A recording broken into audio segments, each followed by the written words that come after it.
we found it refurbed? Because the electronic market is one of the biggest industries in the world, which sounds amazing and like a big business opportunity, but at the same time, it has a lot of negative aspects. As it is one of the biggest industries in the world, it also creates a lot of problems for the environment. So first of all, 70 billion kilogram of CO2 emissions are created every year because of production for electronic products, as well as 50 million tons of e-waste. And last but not least, unlimited amount of water scarce because of the production of the resources, and specifically getting the resources out of the earth, like rare elements, gold, silver, copper, lithium, etc., what all you need for creating electronic products.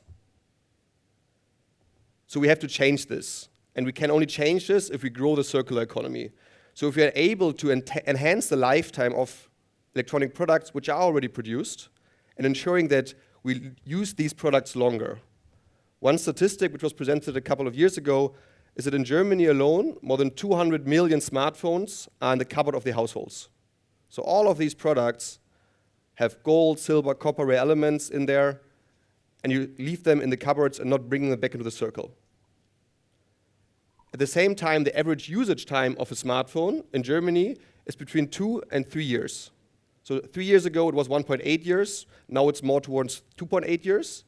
But the products are not produced for just lasting for 2.5 years. So we really have to ensure that these products' lifetimes is extended as much as we can.